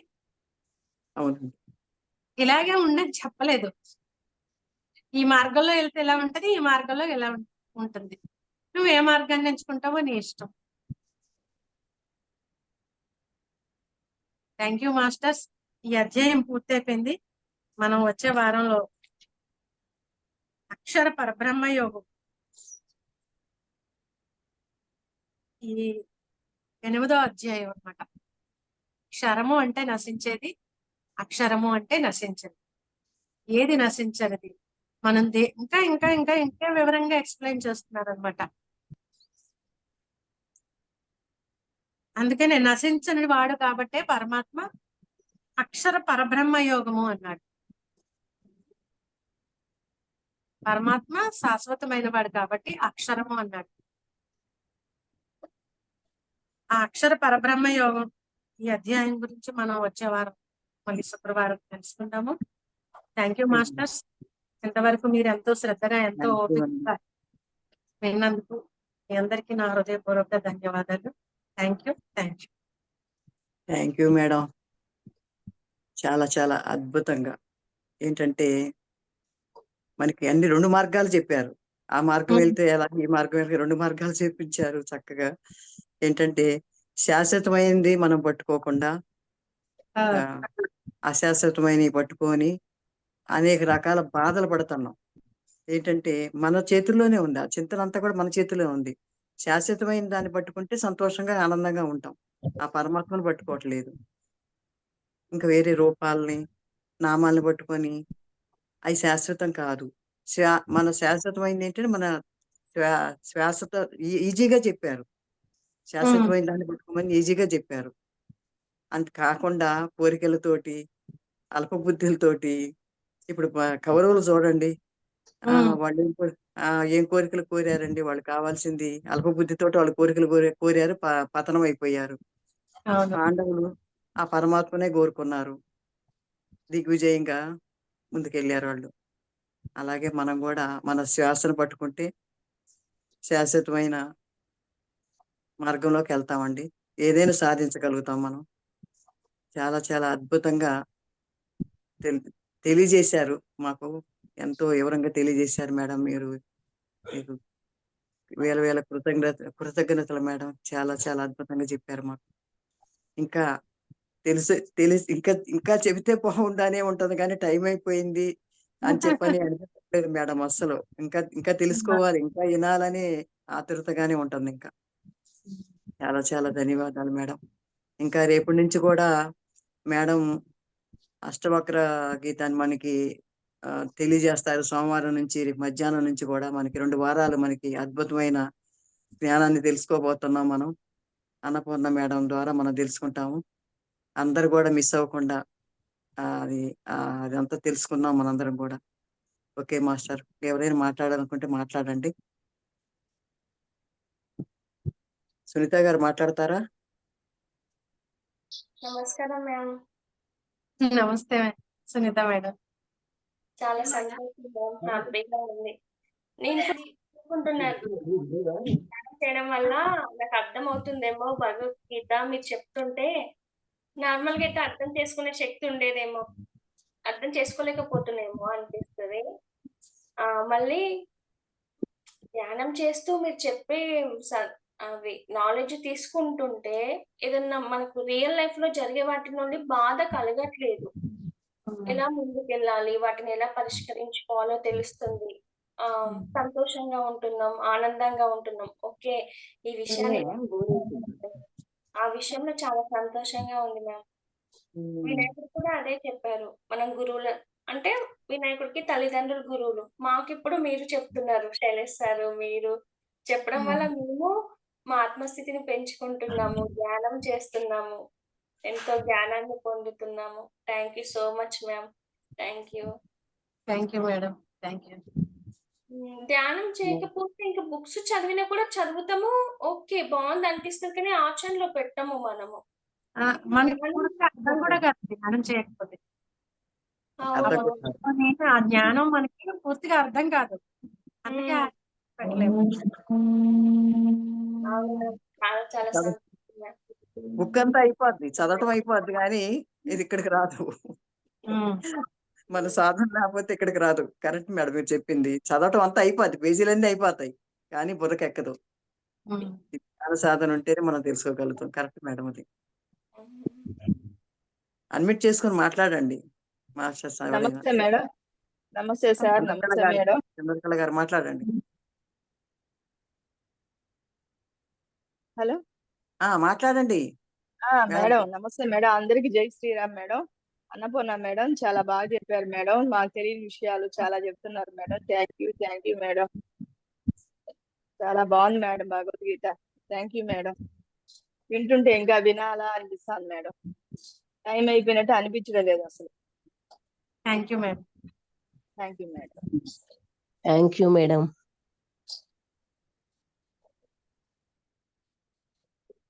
లక్ష్మి గారు మాట్లాడండి అడ్మిట్ చేసుకొని.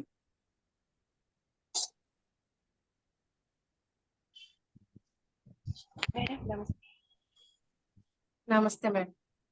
వినపడట్లేదు మీ మాట. మేడం మీరు చెప్పే ప్రతి మాట కూడా భగవద్గీతలో నుంచి చాలా చాలా వాల్యుబుల్ మేడం. భగవంతుని కోసం చెప్పినప్పుడు దేహాభిమానం కారణంగా భగవంతుడు నిరాకారుడు, అలాగే నిర్గుణుడు, జ్యోతిస్వరూపుడు అయినప్పటికీ కూడా కోట్లలో ఏ ఒక్కరు మాత్రమే అర్థం చేసుకుంటున్నారు. అది కూడా ఎవరండి? ధ్యానులు. ఆ ధ్యానులో కూడా పరమాత్మ స్వరూపాన్ని అర్థం చేసుకునే వారు కూడా కోట్లలో ఒక్క మంది. ఆ జ్యోతి రూపాన్ని దర్శించేవారు, చూసేవారు పరమాత్మ రూపాన్ని. పరమాత్ముడు ఈ సృష్టికి మూలం. నేను పరమాత్మని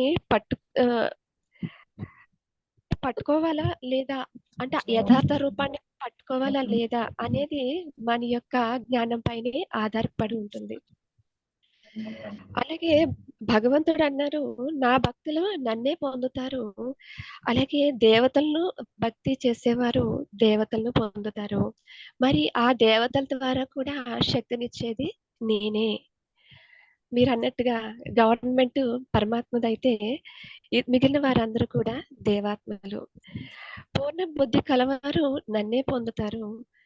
భగవంతుడు వాస్తవంగా నిరాకారుడు. ఆయన వ్యక్తమైన వారు కాదు, అంటే ఈ బాహ్య నేత్రాలకు కనిపించేవారు కాదు. నన్ను పొందాలి అంటే మరి నా రూపాన్నే ధరించాలి కదా. అనగా ఆయన ఆత్మస్వరూపుడైనప్పుడు మనం ఆత్మస్వరూపంలోనే కదా ఆయన్ను దర్శించాలి. అందుకోసం అంతర్ముఖంగా అయితేనే ఆయన్ని చూడగలుగుతాము. అందుకోసం జ్ఞాన సాధన చేసి అంతర్ముఖంగా అయ్యి ఆయన్ను శరణుజొచ్చాలి. ఎప్పుడైతే ఆయన్ని శరణుజొచ్చుతామో కర్మేంద్రియాలు వినిపించట్లేదు మేడం మీ అలాగే వాయిస్. సూక్ష్మ కర్మేంద్రియాలు అన్నీ కూడా మన యొక్క వినిపిస్తుందండి. వశంలోకి కొంచెం పెద్దగా చెప్పండి లక్ష్మి గారు. మేడం. పెద్దగా చెప్పండి. సచ్చిదానంద స్వరూపుడైనటువంటి నన్ను సాధారణ మానవుడిగా భావించి జనన మరణ చక్రాలలో పరిభ్రమించేవాడిగా నన్ను తలచెదరు. కానీ భగవంతుడికి అయితే జనన మరణాలు లేవు. అందుకే ఆయన నిరాకారుడు, నిర్గుణుడు. అలాగే ఆయనని మాత్రం నిరాకార జ్యోతి స్వరూపంలో మనము ధ్యానించాలి. అలాగే మనల్ని మనం కూడా స్వరూపంలో నిలబెట్టుకోవాలి మన యొక్క స్థితి. రాగద్వేషాల వలన సుఖ దుఃఖాది ద్వంద్వములో చిక్కుపోకుండా ఉండాలి అంటే మనం ఆయనను శరణజొచ్చవలసిందే. ఎప్పుడైతే ఆయనను శరణజొచ్చి ఆయన యొక్క స్మృతిలో ఉంటామో తప్పకుండా మనల్ని ఈ మాయా ప్రపంచం నుండి బయటపడేస్తాడు. అందుకోసం ఒక్కొక్క రూపంలో ఒక్కొక్క విధంగా వచ్చి మనల్ని ఆయన బోధిస్తూనే ఉన్నారు మనకి. బుద్ధుడి రూపంలోను, అలాగే పితాశ్రీ పత్రిజీ గారి రూపంలోను, అలాగే ప్రతి ఒక్క రూపంలో కూడా మనకి ఈ యొక్క జ్ఞానాన్ని ఉన్నారు.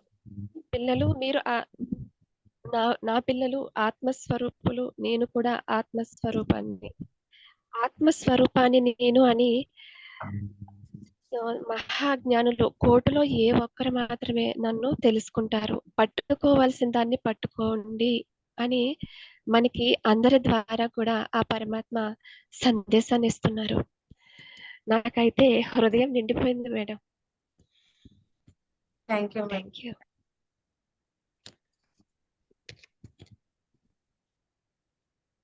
ఇలా రాసుకోవాలండి పాయింట్స్. సునీత గారు లక్ష్మి గారు రాసుకున్నట్టు మనం విన్న పాయింట్స్ రాసుకుంటే క్లాస్ విన్నప్పుడు మనకి ఆ మెయిన్ పాయింట్స్ మనం చెప్పడానికి కూడా బాగుంటుంది. చెప్పడానికి కూడా చాలా ఉపయోగపడతాయి. మనం మళ్ళీ ఒకసారి మననం చేస్తున్నప్పుడు ఈజీగా అర్థమవుతూ ఉంటుంది. Thank you madam. Lakshmi madam. Lakshmi గారు మాట్లాడండి.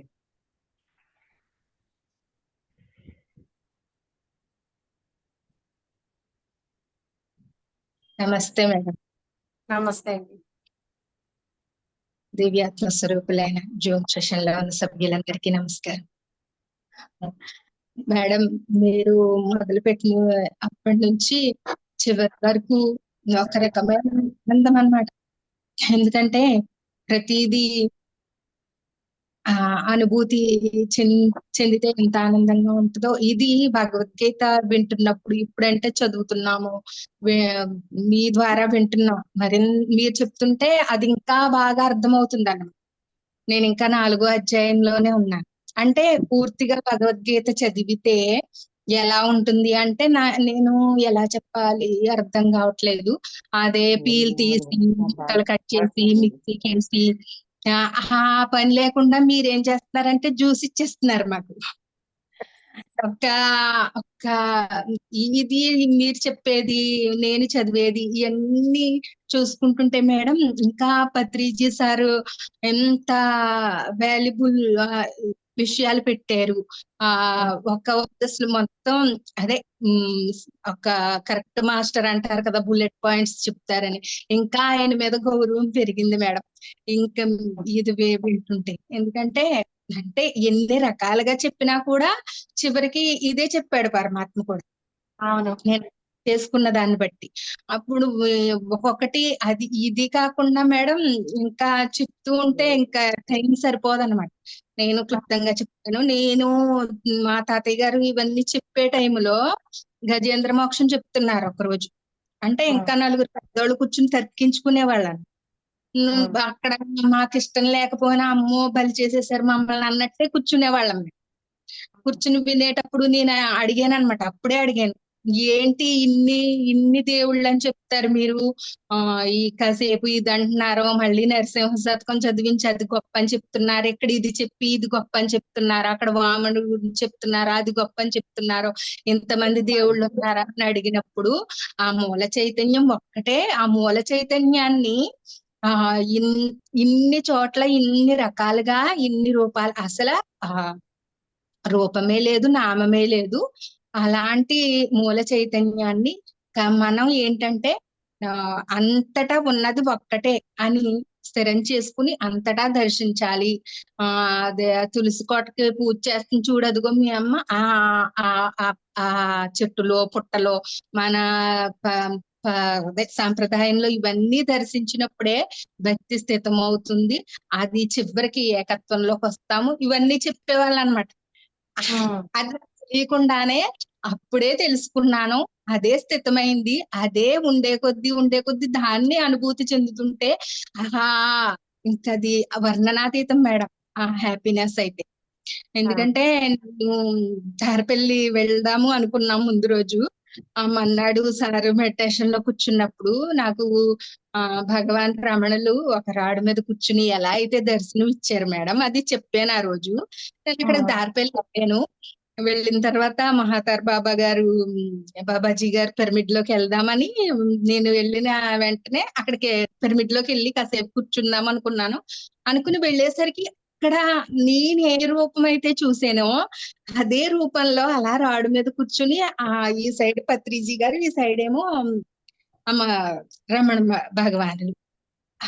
అప్పుడు కాసేపు అక్కడ ఉండిపోయి చాలా హ్యాపీనెస్ అనిపించింది మేడం.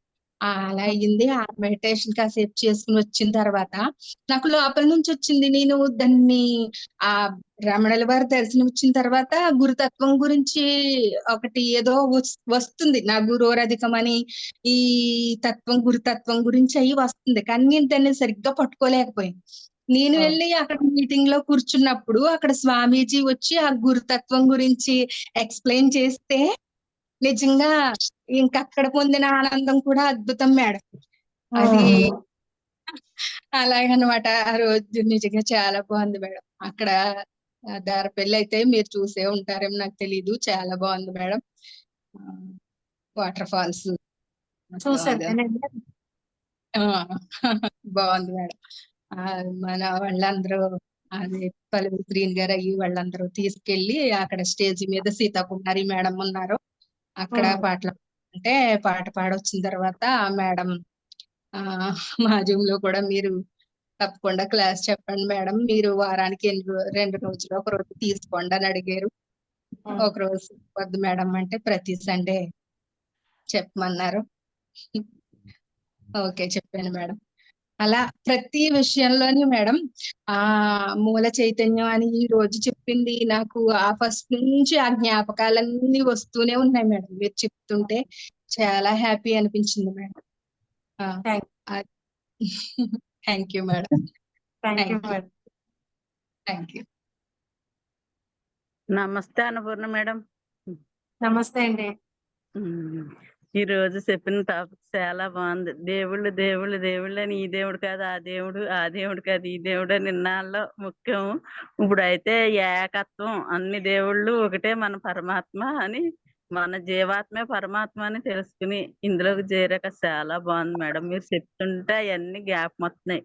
అవును, అప్పుడు సాయిబాబాని, ఇప్పుడు వెంకన్న బాబు, అలాగా ఏ దేవుడు అంటే ఆ దేవుడి దగ్గరికి వెళ్ళిపోతాం, ముక్కేస్తాం, చేసేస్తాం పూజలు, అలాగ ఉండేది.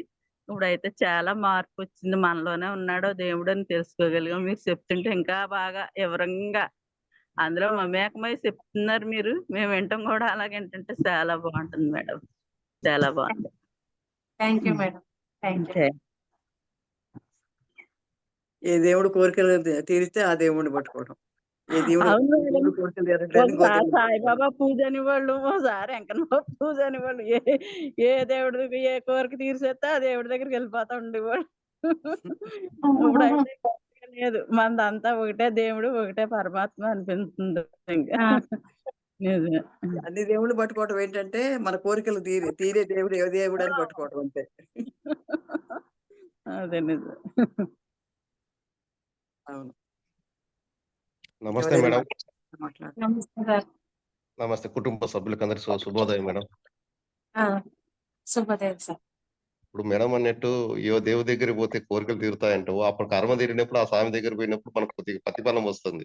అప్పుడు ఏమనుకుంటామంటే ఆ స్వామి మనకు కోరిక తీర్చారనుకుంటాం మేడం. మీరు చెప్పేట్టు కర్మల పనులు పోయేటప్పుడల్లా మన కోరికలు తీరుతా వస్తాయి మేడం. అంతే కాదు మేడం. కర్మలు పోయేటప్పుడు ఆటోమేటిక్ గా మనం ఏదో ఇప్పుడు ధ్యానంలో కూర్చున్నాము రోజు చేసేటప్పుడు కొన్ని కర్మలు పోతా ఉంటాయి.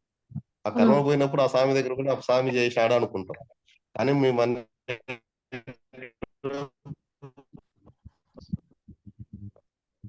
అంత మనలోనే ఉంది మేడం. నెమ్మదించుకునేటప్పుడు ఆటోమేటిక్ కోరికలు తగ్గిపోతాయి. ఆటోమేటిక్ గా మనసు నెమ్మదవుతుంది మేడం. ఎప్పుడైతే ధ్యానంలో కూర్చోసేసి ఆటోమేటిక్ గా కూర్చున్నామంటే మీరు చెప్పేట్టు ప్రతి అక్షరం ఇప్పుడు అర్థం చేసుకున్నామంటే సంసారం ఏంటి అనేది కొద్ది పక్క పోయినా కూడా సంసారం పక్క పోతూ ధ్యానం పక్క పెరుగుతూ పోతుంది మేడం. ఎప్పుడైతే అర్థం చేసుకుంటామో ఆటోమేటిక్ గా సంసారం పక్క తగ్గుతుంది. ఎందుకంటే వాళ్ళకు ఒక దారి చూపించేసి మన మార్గం ఏరేది తీసేసుకుంటాం అప్పుడే. అంతే కదా మేడం. మీరు చెప్పింది నాకు అర్థం కాలే. ఇప్పుడు మనం ధ్యానంలో కూర్చున్నాం మేడం. ఎప్పుడైతే మనం మనుషులుగా కాకుండా దేహం ఒకటే అనుకునేప్పుడు ఆత్మ ఒకటే అనుకునేటప్పుడు సంసారం పక్క ఉన్నప్పుడు సంసారానికి ఒక పక్క మనం బాధ్యత అనేది కొద్ది వరకు వాళ్ళకి దారి చూపిస్తాం మేడం. బాధ్యతలు అయిపోయినాక ఇంకా సంసారం పక్క పో మేడం. ఇంకా ఏదంటే మనం ఆటోమేటిక్ గా సార్ అన్నట్టు స్వామి గారు అన్నట్టు మన పతి సార్ అన్నట్టు ఇంకా ప్రజల మీదకి వెళ్తాం మేడం. దేహం మీదకి ఎక్కడికి దేశం మీదకి వెళ్ళి ఇది మార్గం నాన్న ఇది నేను మర్చుకోండి ఇటు నేర్చుకోనని మనం ఈ దారిని ఎన్నుకుంటూ పోతాం మేడం. అంటే సంసారాన్ని వదిలిపెట్టాం. సంసారం బాధ్యతలు నిర్వర్తిస్తూనే ఇప్పుడు అందరికీ మనం ఏదైతే జ్ఞానాన్ని పొందామో అది తెలియజెప్పాలని మనం వెళ్తూ ఉంటాం బయటికి. అదే మేడం. ఇప్పుడు ఎప్పుడైతే పూర్తిగా మనం ఇప్పుడు బాధ్యత కొద్ది వరకు వయసు ఉన్న వాళ్ళు కొద్దిగా ఏం చేస్తారంటే కొద్దిగా పెంచుకుంటా పోతారు మేడం. అవును, బాధ్యత పూర్తయిన వాళ్ళు మరి అలాగే చేస్తున్నారు. అదే మేడం చెప్పారు. అప్పుడప్పుడు పిల్లలతో గడుపుతూ మిగిలిన సమయాన్నంతా వాళ్ళ పూర్తి సమయాన్ని గురువు గారి లాగా పంచడానికి ఉపయోగిస్తున్నారు. అదే మేడం చెప్పేది. Okay madam. మీరు చెప్పేందుకు అర్థం చేసుకుంటే ఆటోమేటిక్ గా ఇంకా ఏం లేదు మేడం అయిపోయి. ఎప్పుడైతే సంసారాన్ని పూర్తిగా చేసేసి దారి చూపించేసి మన బాధ్యత ఇటు వరకు అయిపోయింది ఇంకా మనకు అవసరం లేదు మీరు అన్నట్టు ఎప్పుడో ఒకసారి ఫోన్లలోనో దగ్గరికి వచ్చేసేసి మన ధర్మం నెరవేర్చుకుంటా పోదాం అన్నట్టు చెప్పినారు మేడం. 100% correct madam. అర్థం చేసుకుంటాం. అంతే అంతే కరెక్ట్. అవును.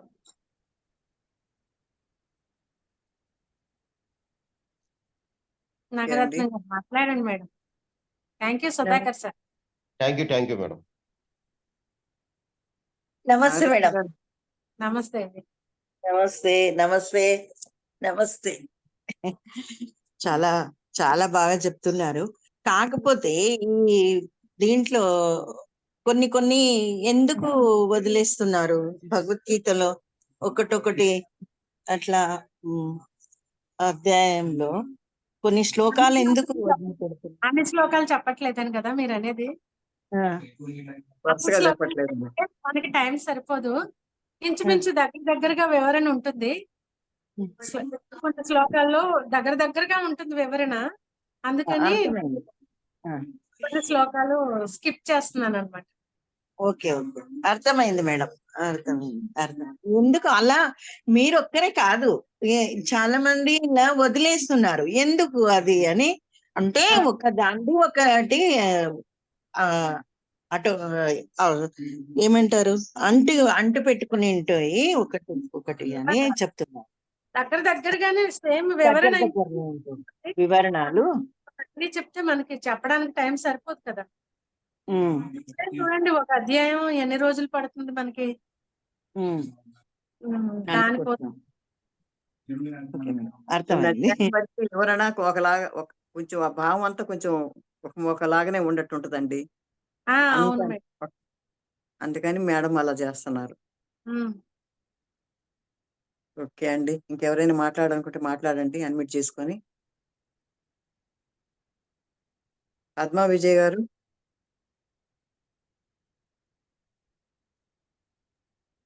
నమస్తే మేడం. అరే చాలా చక్కగా వివరిస్తున్నారు మేడం. చాలా చాలా అద్భుతంగా ఉంది.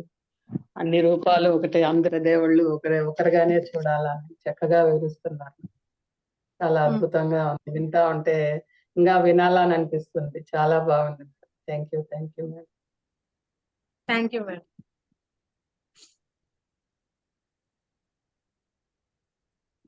అదేదో సినిమాలో అన్ని దేవుళ్ళ ఫోటోలు అన్ని పెట్టేసి ఆరతలు ఇచ్చేసి, మా భర్త ఏమో ఏ దేవుడు ఏంటో కూడా తెలియట్లేదు, అన్ని ఆరతి ఇచ్చేసి అంత మందాన అంత తెలియదు కదా మేడం అది అప్పుడు. పొగంతా నిండిపోయి ఉంటది, భక్తి మరీ ఎక్కువైపోయి పొగలంతా అందుకే భర్త మన లోపం అంతా యోగుల ఫోటోలు పెట్టుకోవాలండి. యోగుల ఫోటోలు పెట్టుకుంటే కరెక్ట్ వాళ్ళు అండి.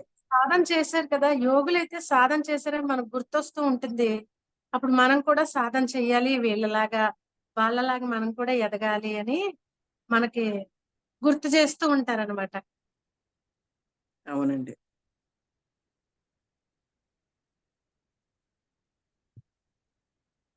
ఎవరైనా మాట్లాడతారండి? సాయి లీవ్ అయిపోనా? Okay madam, thank you madam, ధన్యవాదాలు. రేపు థ్యాంక్ మళ్ళీ యూ మీ క్లాసులో కలుసుకుంటామండి. థ్యాంక్ యూ మేడం, ధన్యవాదాలు మీకు. రేపు మధ్యాహ్నం మళ్ళీ కలుద్దాం. అష్టావక్ర గీత అవునండి. అంటే అది శ్లోకాలతో కూడిన అష్టావక్ర గీత కాదు, వివరణే ఉంటుంది. ఓషో గారు ఎక్స్ప్లెయిన్ చేస్తుంది, చాలా అద్భుతంగా ఉంటుంది. వివరణ అయితేనే బాగా అందరు తెలుసుకోగలుగుతారు మేడం.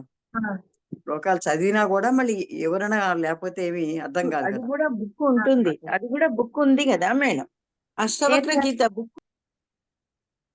ఉంది మేడం, శ్లోకాలతో కూడిన బుక్ కూడా ఉంది. దాన్ని ఇంకా బాగా చాలా బాగా ఎక్స్ప్లెయిన్ చేశారు ఓషో గారు. అష్టావక్ర గీతని చాలా బాగుంటుంది. అవును మేడం, బుక్ ఉంది మా పిరమిడ్ లో. ఉందా? ఉంది. చదివారా మీరు? చదివాను, కొద్దిగా చదివాను, అటు అటు అట్లా అలా చదివాను, పూర్తిగా లేదు క్లియర్ గా. ఇప్పుడు మేడం గారు చెప్పిన తర్వాత చదవండి, ఇంకా బాగా అర్థం అవుతుంది మీకు. అవునవును, తెచ్చుకోవాలి, ఇక పిరమిడ్ పోయి తెచ్చుకోవాలి. అదే అనుకుంటూ పుస్తకాలు చదువుతూ ఉండాలండి. అన్ని రకాల పుస్తకాలు చదవాలి. చదివినప్పుడు ఇప్పుడు ఎన్ని ఉదాహరణలతో నేను ఇప్పుడు భగవద్గీతను ఎక్స్ప్లెయిన్ చేస్తున్నానంటే, భగవద్గీత ఒక్కటే చదవలేదు నేను. అన్ని పుస్తకాలు, గురువు గారు ఎన్నో పుస్తకాలు అందించారు మనకి. పుస్తకాలు అన్నిటినీ చదువుతాను. అప్పుడు మనకి ఇంకా ఈజీగా అర్థం అవుతుంది అనమాట. అందుకని మనం స్వాధ్యాయం చెప్పారు, అందుకే గురువు గారు అన్ని పుస్తకాలని మనం చదవాలి. గురువుగారు ఎన్నో పుస్తకాలని తెలుగులోకి అనువదించి, కొన్ని ఇంగ్లీష్ లో ఉండే పుస్తకాలను కూడా తెలుగులోకి ట్రాన్స్లేషన్ చేయించి మనకి ఎన్నో వందల పుస్తకాలు అందించారు. అన్నిటిని మనం ఉపయోగించుకోవాలి, బుక్స్ కొనాలి, చదవాలి. మన ఇంట్లో ఒక లైబ్రరీ ఉండాలి.